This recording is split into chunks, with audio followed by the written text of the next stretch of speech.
Ladies and gentlemen, thank you for standing by, and welcome to the NVE Third Quarter Results Conference Call. At this time, all participants are in a listen-only mode. After the speaker presentation, there will be a question-and-answer session. To ask a question during the session, you will need to press star 1 on your telephone.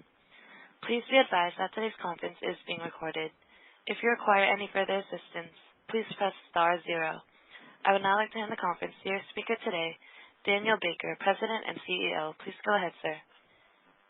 Thank you. Good afternoon, and welcome to our conference call for the quarter ended December 31st, 2019. As always, I'm joined by Kurt Reinders, our Chief Financial Officer. This call is being webcast live and being recorded. A replay will be available through our website, NVE.com. After my opening comments, Kurt will present a financial review of the quarter. I'll cover new products and design wins, and then we'll open the call to questions.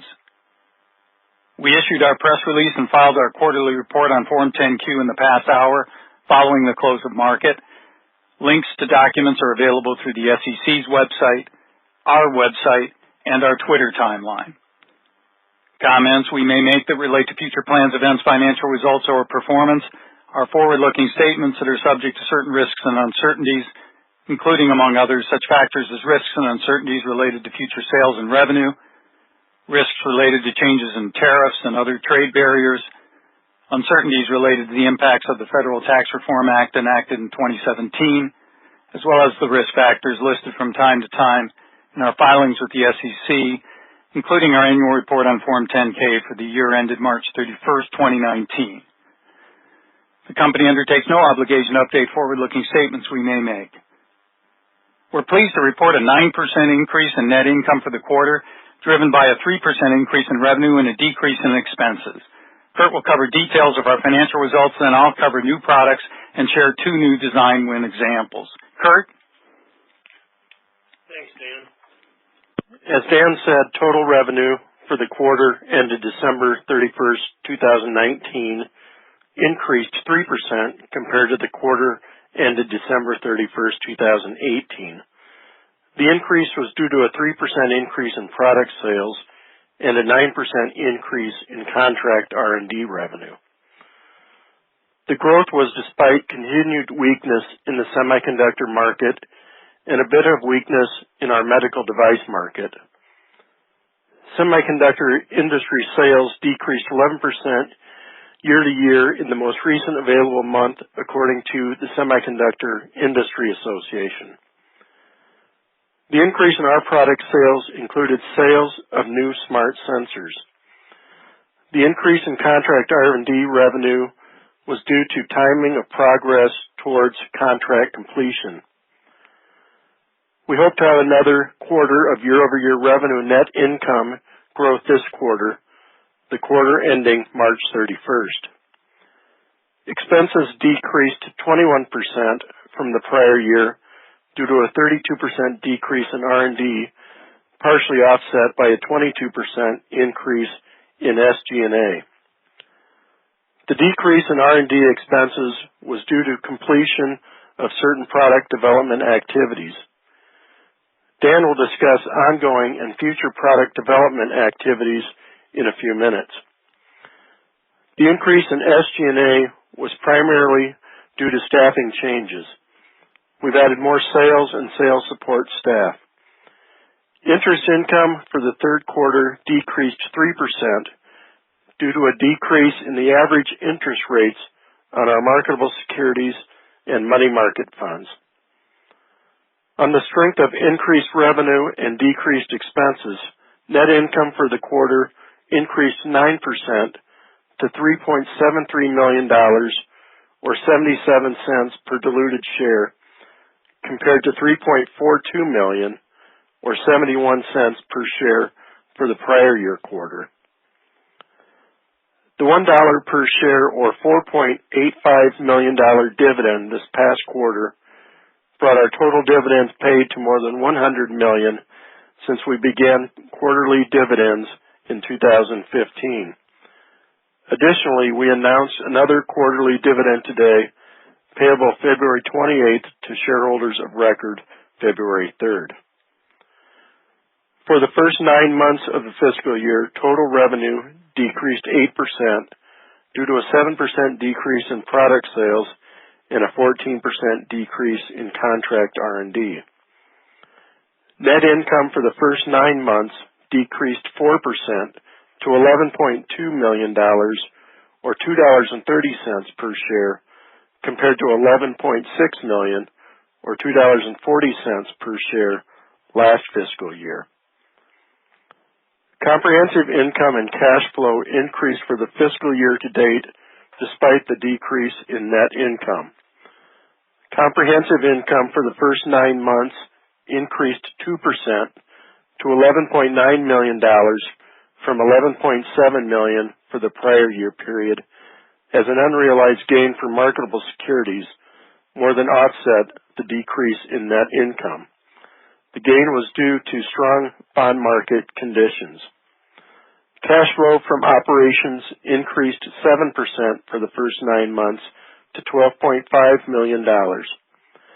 Cash plus marketable securities as of December 31st, 2019 was $73.1 million compared to $74.3 million at the end of the last fiscal year, as operating cash flow and unrealized gains in marketable securities nearly covered $14.5 million in dividends paid. Now I'll turn the call over to Dan to cover the business. Dan? Thanks, Kurt. I'll cover new products and design wins. We had a good quarter for new product development, which will drive future growth. Last month, we expanded our smart sensor line with a wider field range smart magnetometer, which is very useful in industrial automation proximity detection. In the September quarter, we announced our first tunneling magnetoresistance, or TMR, magnetic switches. Our technology makes these switches inherently lower power than conventional semiconductors. To achieve low power, semiconductor sensors need to be turned on and off, what's called duty cycling. This reduces their speed, which is a problem for motor and other controls, and duty cycling introduces noise, which is a problem for hearing aids and other audio devices. The parts we introduced in the September quarter run on 1.5 volt batteries, such as alkaline or zinc air, and do not require duty cycling.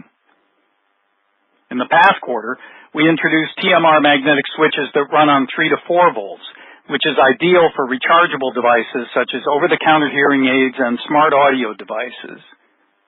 There's a video on our website and our YouTube channel showing the unique combination of low power and high speed for these new products. In the past quarter, we also announced a high-field TMR magnetic switch, which operates at a field strength of thousands of oersteds compared to our traditional sensors, which operate in the tens of oersteds. This high field capability allows our sensors to continue to operate when exposed to the large fields of MRI machines, which enables MRI-tolerant medical devices. MRI tolerance is important as both medical implants and MRI imaging become more common. TMR technology also uses very little power, which extends the life of battery-powered medical devices. High-field switches are also used in security and industrial applications. We are leaders in TMR development.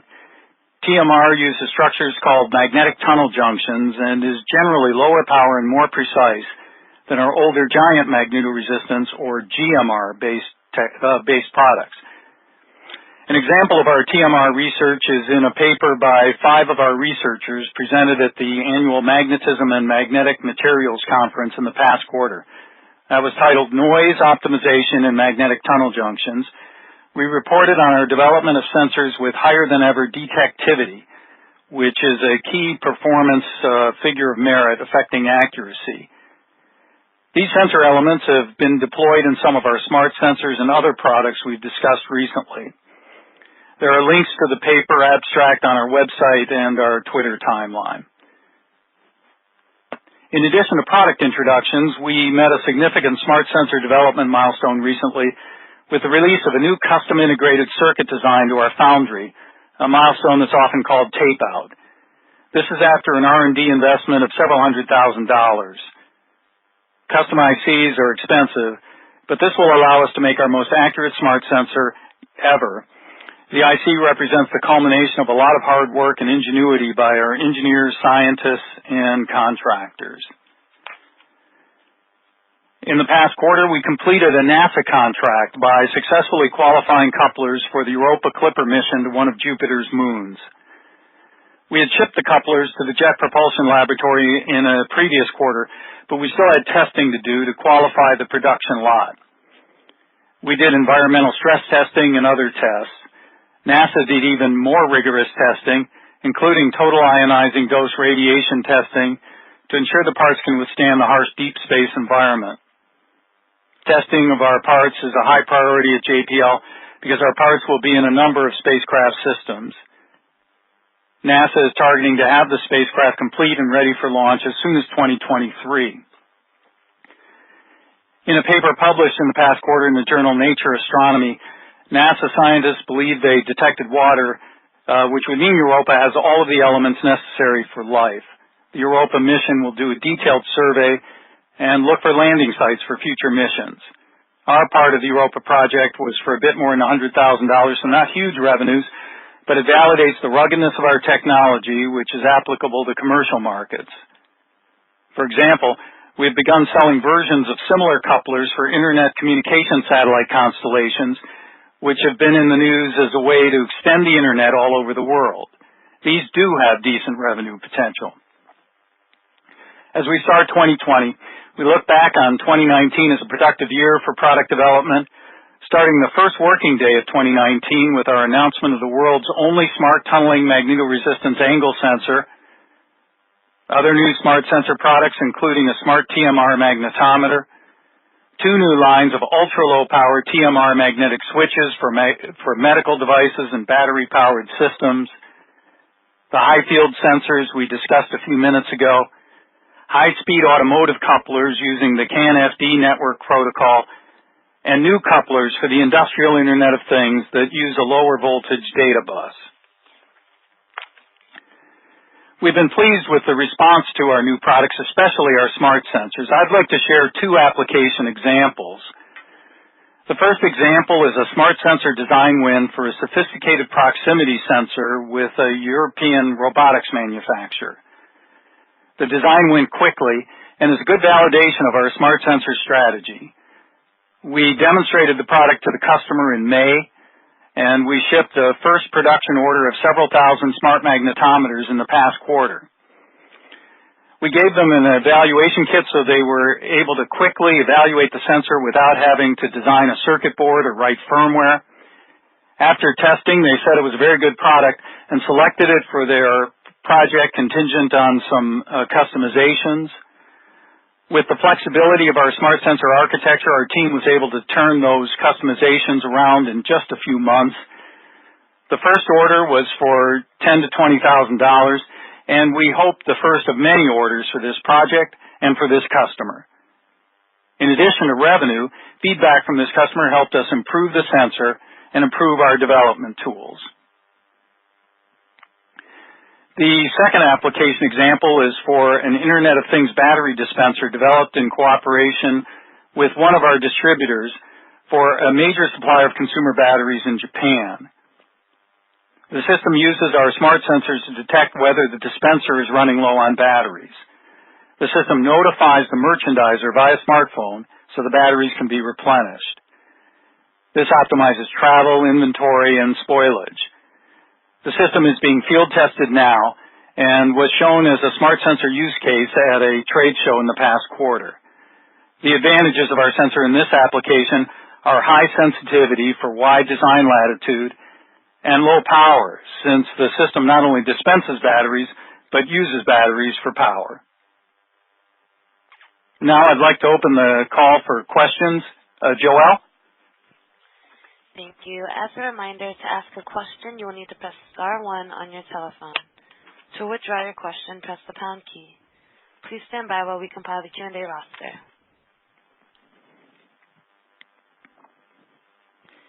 And our first question comes from Jeff Bernstein with Town. Your line is now open. Hey, good evening, guys.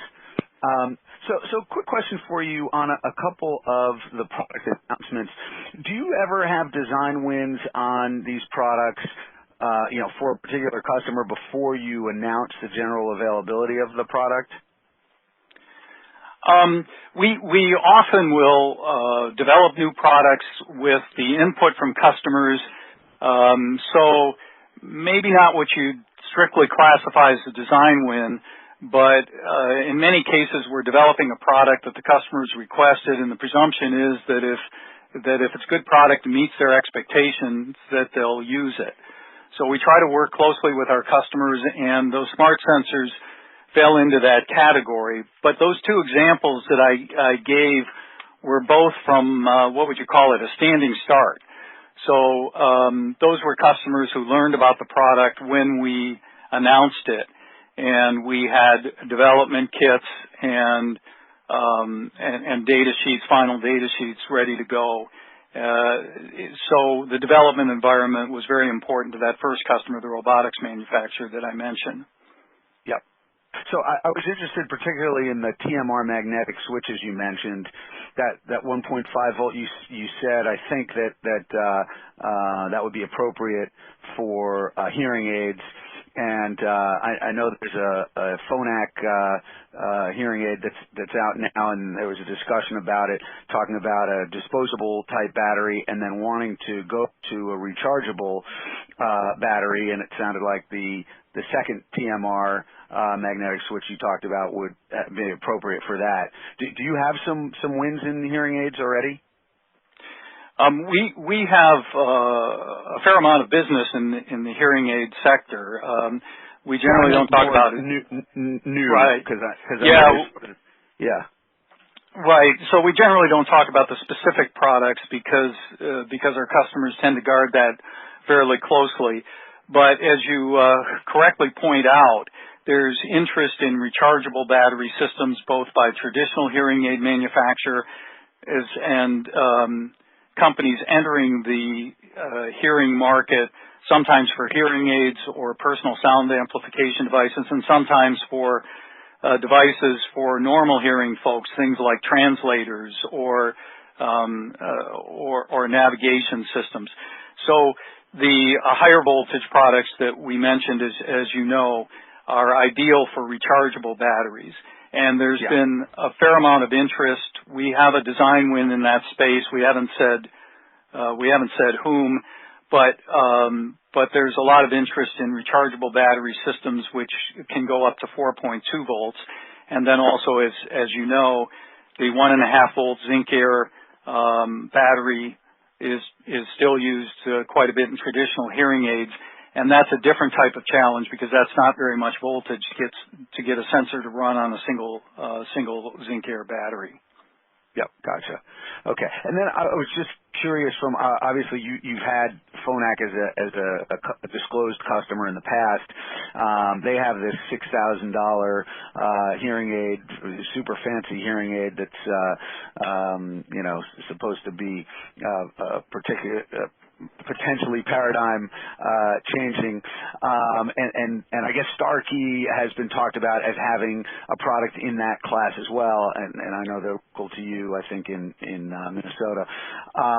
And then, but at the same time, you have this change in the regulation where they're allowing these personal amplification devices, which are supposed to be much cheaper, like an order of magnitude cheaper than that. Is the opportunity set, different for you in these different things? I would assume that the low price would be much higher volume, but do you get a premium if it's going into a premium price product, or anything you can sort of say about the hearing aid segments?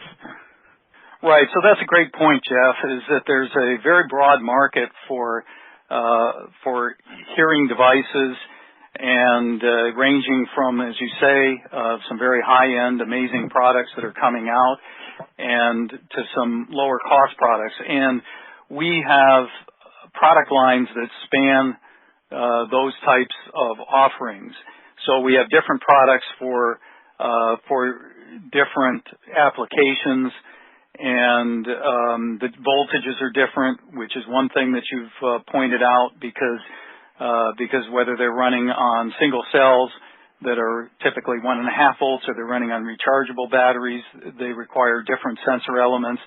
And then the types of sensing that they do, the fields that they're sensitive to, the outputs, the amount of current that they draw, those all vary with the application. And so we've been developing a lot of products in that space, particularly using our tunneling magnetoresistance platform, which gives us a lot more flexibility and a lot more horsepower, if you will, that we can trade either for sensitivity or power or voltage.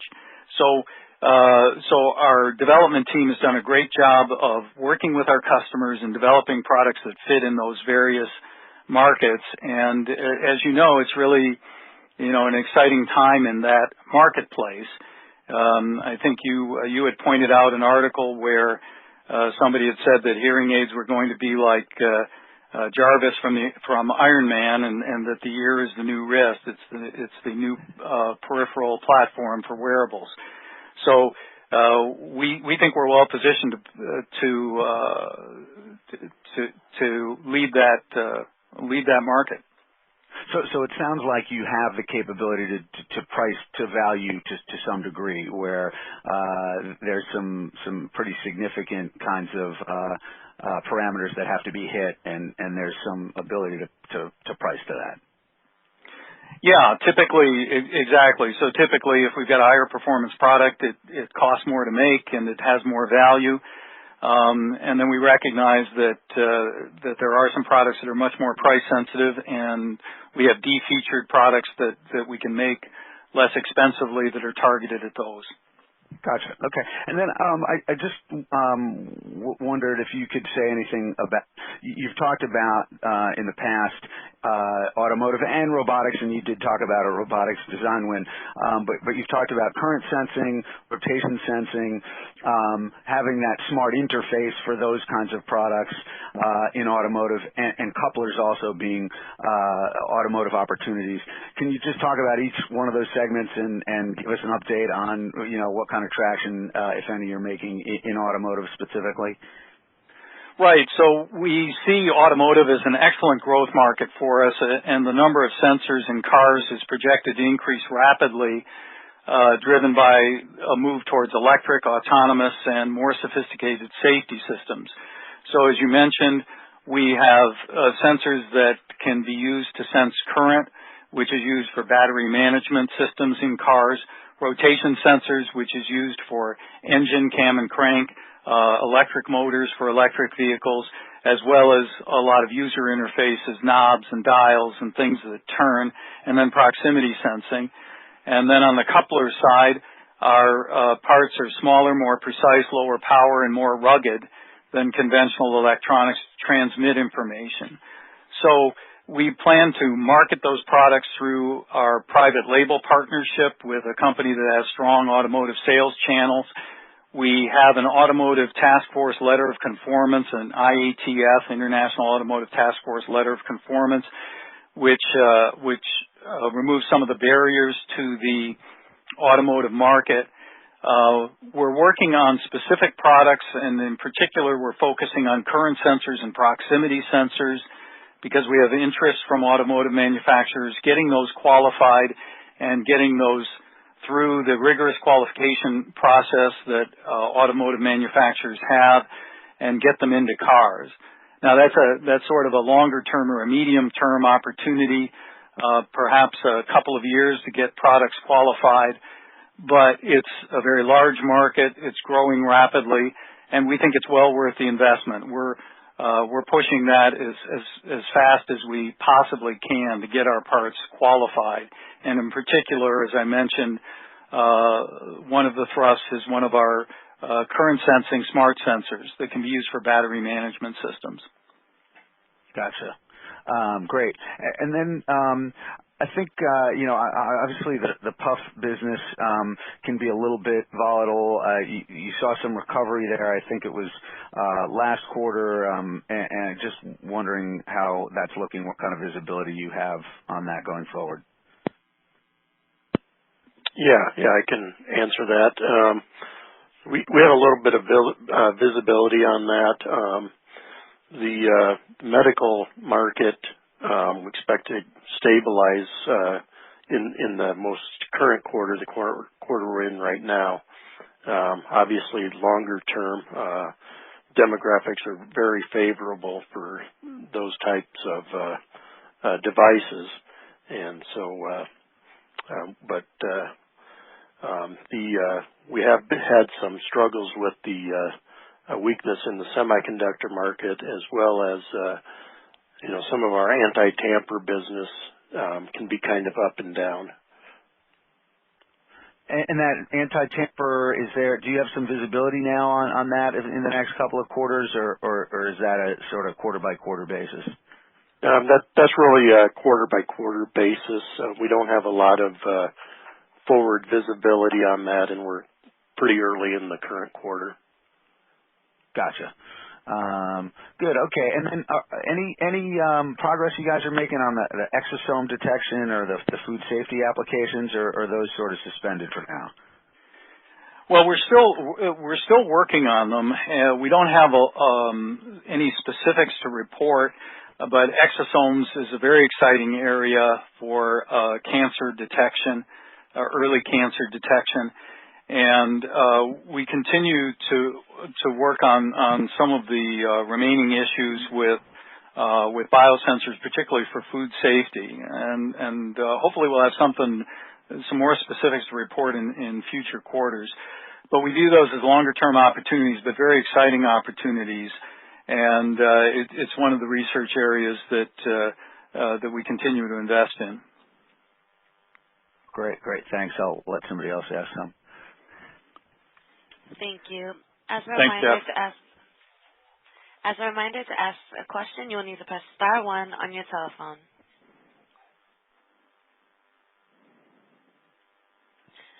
I'm not showing any further questions at this time. I would now like to turn the call back over to Daniel Baker for any closing remarks. Well, thanks, Joelle, and thank you. We were pleased to report solid revenue growth and earnings growth and 2 new products in the past quarter. We look forward to speaking with you again in early May to discuss fourth quarter and full fiscal year results. Thank you again for participating in the call. Ladies and gentlemen, this concludes today's conference call. Thank you for participating. You may now disconnect.